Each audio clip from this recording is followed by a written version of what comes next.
Assalamualaikum semuanya. Bertemu lagi dengan Ibu Nita. Kali ini Ibu Nita mau memasak nih. Di dapur Ibu Nita kali ini Ibu Nita mau memasak yang namanya rendang Padang ala dapur Ibu Nita. Nah, kali ini videonya sedikit agak lama ya, karena memang sengaja supaya dapat durasi 1 jam gitu ya. Nah, jadi sabar ya, mahat ya kalau mau lihat ya. Nah, memang sengaja nih. Ini Bu Nita kenapa sih kok videonya panjang banget? Nah, itu sengaja ya. Nah, gitu. Ya udah, sambil menunggu videonya, sambil melihat trik-triknya, boleh nih kita sambil cerita nih gitu. Nah, kenapa ya rendang itu adalah sesuatu masakan yang khas ya, khas Padang, khas Indonesia malahan ya. Orang-orang di luar negeri itu biasanya pasti ingatnya kalau nasi Padang itu dengan rendang gitu.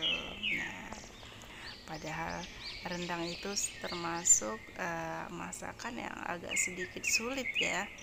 Kalau misalnya rendang benarannya ya agak sedikit sulit kita masak gitu, kalau misalnya kita tidak tahu caranya gitu. Termasuk saya sendiri sebenarnya dulu kenapa sih bisa masak rendang gitu ya. Nah, ceritanya begini nih. Di keluarga kami ya, rendang yang terenak itu adalah rendang masakan ibu gitu ya, ibu kita sendiri. Kami manggil ibu kami adalah ama gitu. Dan kebetulan saya adalah anak terakhir dari 9 bersaudara, punya kakak 2 laki-laki dan satunya itu di Binjai. Nah, kala itu setelah bapak tidak ada ya, bapak sudah meninggal. Nah, kakak berpencar lah. Kita dari 9 bersaudara itu terdapat di 3 tempat. Yang pertama di Padang, kemudian ada di Medan, dan ada juga di Jakarta. Nah, kebetulan waktu itu karena saya anak terakhir ya, berarti biaya sekolah berarti kakak-kakak yang akan membiayakan, karena memang bapak sudah tidak ada gitu. Akhirnya kakak saya yang laki-laki yang kedua itu, beliau sedikit yang paling mapan waktu itu ya, yang agak mapan ya, punya toko jualan baju di Medan. Nah, bersama beliau juga ada kakak saya gitu, perempuan juga, sudah menikah, tinggal di Medan juga. Maka berinisiatiflah abang saya dan kakak saya untuk mengajak sekalian dibiayain dan sekolah di Medan. Hiduplah saya bersama mereka. Nah, waktu itu kakak saya yang perempuan ini, tempat saya tinggal bersama beliau itu hamil. Nah, karena beliau hamil, dia hamilnya itu susah, bisa dibilang sangat susah gitu. Susah dalam arti kata itu beliau nggak bisa mencium masakan, nggak, bawang saja kalau misalnya sampai kecium itu bisa pingsan di tempat gitu. Jadi agak ribet gitu ya, memang kan masing-masing orang hamilnya beda ya. Nah kala itu ya saya masih tamat SMA ya waktu itu ya, masih belum tamat apa ya. Nah ibu kan jauh di Padang, dan kakak saya yang laki ya belum nikah gitu kan, otomatis biasanya beliau yang masak, masakan beliau biasanya enak ya, pokoknya enak deh. Nah otomatis dia tidak bisa masak, akhirnya nah jatuhlah kepada saya gitu. Dan waktu itu saya benar-benar dimanja di sana, dalam arti kata dimanja, dalam arti kata nggak boleh nggak masak lah gitu, karena kakak saya jago masak gitu. Tapi karena beliau hamil ya otomatis kita bingung masa beli terus ya. Disitulah saya belajar, coba-coba belajar gitu ya, tapi masak biasa tuh. Nah kakak saya yang hamil ini, yang parah ini, yang di Medan ini, itu juga beliau nggak bisa makan kalau tidak pakai rendang ya. Bayangkan ya, makannya harus pakai rendang gitu. Dan akhirnya setelah lama, biasanya kita beli-beli ya, jangan beli aja gitu. Kalau buat kakak yang hamil ini selalu beli, hampir tiap hari beli gitu ya rendang, karena kan lagi hamil masa nggak makan gitu. Akhirnya beli, dan saya masak waktu itu kan terpaksa masak ya, masak seadanya yang mudah-mudah pastinya ya. Itu pun juga ya mungkin rasanya agak gimana lah gitu kan, tapi yang penting kan mereka pada makan semua. Anak saya kebetulan waktu itu sudah besar juga, ada 2 laki-laki, masih kelas 4 dan kelas 3 SD waktu itu kan. Terus ipar saya, terus kakak yang laki ini, kita tinggal di satu rumah kebetulan waktu itu ya, rumah kakak ini. Akhirnya karena memang kakak saya kondisinya sangat lemah seperti itu, kita panggil emak dari kampung. Nah, ayo emak datang, itu apa namanya itu, biar masak, bisa jagain kakak gitu ya. Akhirnya datanglah, cerita-cerita, akhirnya datanglah si emak ini, karena lihat kondisi yang menyedihkan juga ya, hamilnya selama 9 bulan itu, dari hamil ya bulan pertama ketahuan gitu tuh udah cuman bisa tiduran gitu, bisa gerak tapi jangan sampai mencium aroma-aroma bawang masakan gitu. Bahkan kalau mencium dari tetangga aja itu bisa pingsan gitu.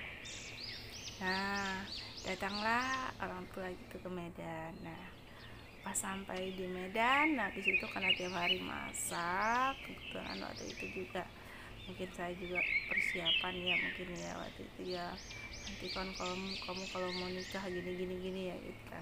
Akhirnya belajarlah di situ, emak masak, dilihatin caranya, nah terus dilihatin, ikut bantuin gitu kan. Sampai karena memang kan kakak saya apa nama itu misalnya makan rendang, mungkin ya kalau udah habis ya kita masak lagi gitu, mungkin berapa hari sekali lah gitu, seminggu mungkin minggu sekali gitu kan. Nah disitu lama-lama saya hafal bumbunya, dan setelah ibu pulang ya saya bisa masaknya gitu. Mungkin gak seenak orang tua saya gitu, mak saya, tapi tidak-tidaknya saya belajar, saya udah bisa gitu, dengan apa liku-liku yang bisa masak rendang itu bisa mencapai 2 apa 3 jam gitu ya. Kalau diurutan dari pertama, dari oseng-oseng ininya apa nama itu kelapanya, terus diulek, apalagi dulu kan supaya enak itu harus diulek gitu, nggak ada yang mainnya blender gitu ya. Kalau aslinya Padang itu, ibu saya itu jarang sekali di blender, pasti diulek gitu kan. Ya udah, nah itu ceritanya, dari situ saya sudah mulai ngerti dan mulai paham, oh begini masak rendang. Jadi bener-bener tuh masakan pertama yang dihafal itu gitu. Kalau masakan lain itu ya kadang lihat di Google, kadang memang dengan hati, kadang tanya juga sama kakak-kakak gitu kan. Kadang kalau lagi ke kampung suami gitu kan, suami kebetulan orang Jawa ya, oh enak nih gitu, kasih tahu bumbu-bumbunya, dan nanti di rumah coba, pasti nggak seenak mereka, tapi setidaknya bisa lah gitu. Sebenarnya masakan itu ya kemauan ya, kita maunya mau nggak gitu. Kalau mau pasti ada jalannya, kita akan mencari-cari jalannya. Apalagi sekarang apa-apa semuanya ada di Google, macam-macam caranya, kita tinggal cari ini mana yang cocok buat kita, mana yang mana yang sesuai gitu, karena macam-macam juga ya, masakan rendang ya macam-macam caranya, triknya. Nah ini misalnya saya di sini nih, saya triknya dagingnya itu saya ungkep dulu dengan bumbu-bumbu, karena ini saya dapat trik yang ini dari kakak saya di Padang juga dulu seperti itu. Terus ibu saya kadang pakai trik ini, kadang langsung juga bisa gitu, jadi nggak usah pakai diungkep, tapi itu rentan nggak rentan nggak lembut gitu, agak keras gitu. Kalau kita salah dan tidak sesuai, nah itu akan keras, jadi nggak lembut gigit gitu. Mungkin kalau presto beda lagi ya, ini ceritanya kita masak tanpa presto ya. Nah gitu, jadi ya ada trik-triknya gitu. Nah untuk mencari trik aman biasanya kakak saya itu ya begitu, diungkep. Nah saya pilih pakai teflon ya, diungkep pakai cabai bawang gitu, biar bumbunya meresap. Diungkep dulu pakai teflon gitu ya, agak lama, sampai itu kan daging itu mengeluarkan air ya. Nah karena daging itu mengeluarkan air, sampai air itu kering gitu ya, sekali diaduk, tutup lagi gitu. Nah itu biasanya udah agak lembut gitu. Dan nanti kalau misalnya udah kering ya udah, nanti tinggal setelah setelah santannya matang, jadi kita misah lagi nih di wajan satunya, kita oseng-oseng ya, cabai dan bawang separuhnya tadi kita masukin buat separuhnya kita masukin buat ngungkep yang tadi daging, biar ada bumbu-bumbunya. Baru lagi kita buat oseng gitu ya, buat kita tumis, terus masukin santan, boleh tuh kita aduk. Jadi kita matangin tuh santannya di kuali yang satunya gitu. Jadi sambil menunggu di kuali daging, atau enggak daging ini juga bisa kita masak dulu sebelum kita ke pasar gitu, yang penting dia udah matang di ungkepannya ini. Tapi kalau mau sekalian nih itu diungkep, kita juga masak, bikin santannya supaya matang. Nanti kalau udah santannya mendidih sempurna, baru tuh kita masukin itu tadi daging yang di wajan satunya gitu. Jadi tinggal mengeringkan, proses pengeringan itu bisa sampai 1 jam lebih gitu, karena apinya kan nggak boleh gede juga kan, kalau apinya besar ya jadinya nanti nggak enak gitu, rasanya juga bisa agak-agak pahit kan. Jadi harus sedang apinya, dengan api kecil malahan gitu kan, supaya cita rasanya lebih dapat.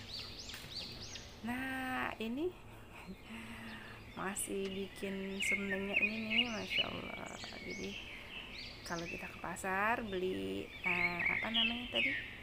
beli kelapa.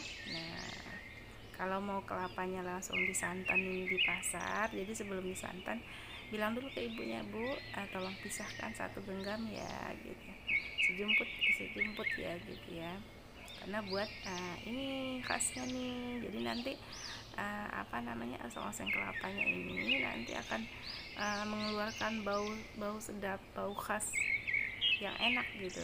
Selain itu dia juga akan memperbanyak bumbu dan warnanya juga nanti cantik gitu. Jadi warnanya cantik. Biasanya tuh kalau misalnya kalau misalnya habis kita oseng kan panas itu ya, udah kuning kecoklatan gitu, jangan sampai hitam ya, kuning kecoklatan. Itu udah matang langsung diulek. Nah itu akan berminyak dan gampang kita nguleknya. Nah ini kebetulan saya pas bikin ini sambil nemenin juga anak lagi belajar PJJ, dikit-dikit manggil, gini bunda, ini kok aku nggak bisa gini-gini. Jadi dah jadi udah dingin, jadi ya pas kita ulek udah agak susah jadinya, tapi harus nggak apa-apa, harus halus ya, agak lama halusinnya ya. Nah gitu, itulah ceritanya kenapa saya bisa masak rendang ala-ala rendang, mungkin kata orang sih ada rasa-rasa Padangnya ya di situ gitu. Ternyata sebuah masalah atau sebuah keadaan, dari situ kita belajar ya bahwa sebuah ujian itu dibaliknya pasti ada hikmahnya gitu. Jadi jika ada ujian ya hadapi, kalau bisa kita hadapi dengan senang gitu, karena memang hadapi dengan senang dalam arti kata, oh ini pasti ada hikmah di baliknya. Allah pasti ngasih kita ujian, ngasih kita cobaan, itu pasti kita mampu untuk menghadapinya, dan pasti ada juga hikmah di balik semua cobaan itu.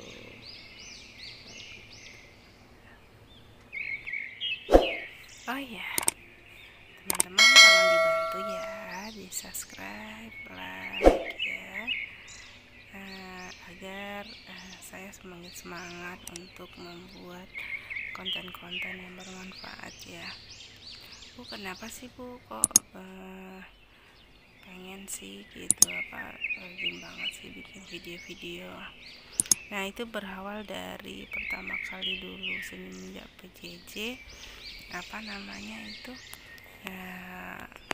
saya bikin video untuk pembelajaran, cari-cari gimana nih supaya anak-anak bisa belajar, bisa paham gitu loh, tidak cuma lewat audio doang gitu kan, voice note doang gitu, tidak cuma fotoin buku, bikin videoin buku terus ngomong gitu tuh, kayaknya kok anak kelas 1 apalagi gitu kan. Akhirnya saya nyari ide-ide gimana nih gitu kan, bisa membuat video pembelajaran gitu yang menyenangkan. Nah awalnya itu muncul udah bikin PPT gitu, bikin PPT biasa, masih simple karena memang awalnya itu saya termasuk gaptek dalam teknologi ya. Jadi itu nggak bisa segala itu nggak bisa gitu kan, tapi karena memang keadaan membuat kita menjadi mau nggak mau harus bisa gitu. Setelah belajar tuh bikin lah begitu. Nah masukin videonya itu pertama itu semuanya ke YouTube Mahfaza gitu.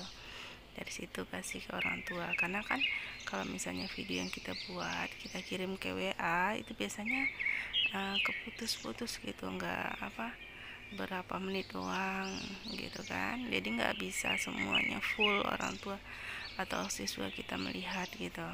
Makanya kita harus melewati YouTube dulu. Nah kalau itu semuanya pakai YouTube Mahfaza. Nah di situ video yang pernah saya bikin itu kok kadang nontonnya sampai 1000 gitu kan, cuman dalam 1 bulan 1000 kali tonton gitu kan, berapa kali tonton gitu. Nah di situ kok bisa gitu, berarti mungkin waktu itu karena baru pertama PJJ ya, jadi orang-orang pada mencari gitu kan, belum pada bisa juga, maksudnya belum semua bisa, belum banyak yang bisa gitu.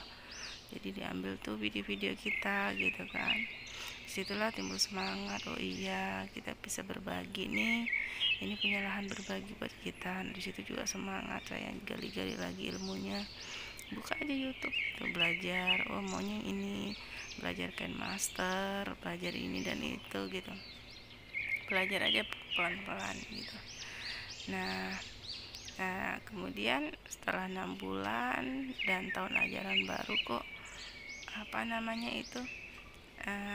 masih PJJ lagi kita gitu kan, waduh masih PJJ terus gitu kan. Akhirnya ya sudah tuh saya berniat, oke kita coba yang kita harus bisa gitu, kita harus bikin gitu lah. Makanya saya berinya di situ biar bisa bermanfaat juga untuk lain-lain video pembelajarannya. Jadi saya bikin sendiri di YouTube saya gitu kan. Nah, dan kali-kali juga bisa seperti orang lain yang namanya gimana sih yang namanya YouTuber gitu kan, bisa nggak sih gitu. Jadi sambil jalan kita beri manfaat, kita juga bisa punya pengalaman. Kalau menurut saya sih, saya sebuah penasaran aja gitu loh, bisa nggak sih kayak orang-orang gitu loh, kayak tapi kita kan dalam arti kata kita ambil sisi positifnya gitu, kita bisa berbagi gitu kan. Nah, bisa nggak sih gitu, gimana sih YouTuber itu, gimana sih begitu gitu gitu. Nah, mulailah coba bikin konten gitu kan. Kalau pelajaran memang harus ya, tapi tambah-tambah seperti masak gitu saya bikin-bikin aja gitu. Dari situ belajar bikin video, bikin ini, makanya videonya masih maklum ya, ibu-ibu semua ya, masih begitu-begitu aja gitu kan, karena memang masih proses belajar, dan belajarnya itu selama pandemi aja. Belajarnya juga otodidak, lihat ya di YouTube, pengen ini lihat pelan-pelan gitu. Jadi ya makanya alhamdulillah, kembali lagi sebuah musibah itu ada hikmahnya gitu. Di antara hikmah positifnya ya kita jadi mau nggak mau belajar gitu. Orang tua murid juga mau nggak mau, yang biasanya nggak bisa operasikan HP mungkin ya, kecuali ibu-ibu yang memang ibu-ibu muda yang ini lebih bagus, malahan lebih pintar daripada kita ya. Nah, misalnya ibu-ibu yang rumahan, mak-mak ya biasanya ya, boro-boro bisa bikin ini gitu, masuk ini. Tapi sekarang pada canggih, masya Allah gitu, mau nggak mau, karena kalau begitu anak-anak nggak bisa belajar, harus bisa masuk grup, harus bisa bikin classroom, bikin grid, bikin PDF, itu segala kan, masya Allah ya, hebat-hebat sekarang ya. Bikin video kadang kan, kalau bikin video anak-anak coba bikin video biasa, ternyata mereka bikinnya luar biasa, masya Allah. Kadang saya belajar juga dari ibu-ibu ya, masya Allah gitu ya. Semangat, salut, saya salut pada ibu-ibu ya, ibu-ibu semua salut yang mau belajar. Ada bu yang nggak mau, ada gitu, ada yang nggak mau. Nah, itu sebenarnya itu bukan karena nggak bisa, karena karena nggak pengen belajar gitu. Kalau misalnya ada kemauan, pasti akan ada cari jalan-jalan. Oh iya, akhirnya saya bisa, ternyata begini, ternyata begitu. Jadi intinya di kemauan ya, kemauan, keinginan masing-masing kita itu ya. Jadi kita maunya mau nggak gitu ya. Kalau nggak mau ya nggak ada jalan, tapi kalau ada kemauan pasti ada jalan gitu. Benar kan kata sebuah pepatah, di mana ada kemauan pasti ada jalan gitu. Jadi di sini saya berharap juga kalau misalnya ada yang mampir ke channel saya, ya di subscribe gitu, bikin saya semangat. Soalnya kadang kalau misalnya kita ngeliat subscribernya naik loh gitu kan, nontonnya banyak gitu kan, itu menimbulkan semangat tersendiri buat besok saya bikin lagi nih, bermanfaat nih gitu. Kayak kemarin saya bikin jurnal Ramadan ya buat anak-anak, itu dalam waktu berapa hari itu udah mencapai berapa ratus, bahkan cepat banget gitu. Berarti orang membutuhkan nih gitu kan. Apa-apa kreativitas tuh biasanya cepet gitu kan. Nah, di situ kita bikin semangat nih. Wah, syukur-syukur kita bisa gitu. Kita bisa seperti orang-orang menjadi YouTuber gitu bahasanya ya. YouTuber dalam arti kata ya, akun konten kita itu konten kita dihargai oleh pihak YouTube. Karena kalaupun kita nggak memonetize, maksudnya kita tidak melapor sekarang itu ya, pihak YouTube udah tetap memberikan iklan-iklan gitu loh. Sayang juga kan gitu, tetap aja diiklanin gitu kan. Mending sekalian kita iklan, ada manfaatnya gitu kan, kita bisa berbagi gitu kan gitu. beberapa video saya yang baru-baru malahan itu juga sudah diiklanin gitu oleh pihak YouTube, sudah ditempel-tempelin iklan padahal kita belum dimonetize gitu. Jadi di situ timbul semangat sih sebenarnya, ya nggak apa-apa gitu, tapi ada semangat, oh begini nih gitu. Jadi intinya kalau saya awalnya penasaran bisa nggak gitu, tapi kalau bisa mudah-mudahan nanti bisa ya. Kalau bisa, oh iya ternyata kita ada kemauan, mulai ada action dalam arti kata kita udah mulai beraksi gitu loh. Jangan cuma kemauan doang nggak ada aksi, itu biasanya kita nggak akan sampai pada satu tujuan. Tapi kalau ada kemauan, kita mulai dengan aksi-aksi gitu. Di tengah jalan biasanya kita lemas, sempat tengah jalan juga udah biasa aja, kadang males gitu kan. Tapi waktu kita ikhlas masukin gitu, nggak mikir untuk nanti biar saya banyak nggak mikir. Saat itu kita terus ternyata tiba-tiba lah kok yang nonton banyak ya, lah kok begini, nah semangatnya timbul lagi, oh iya saya harus rutin nih gitu, yang terbaik lakukan.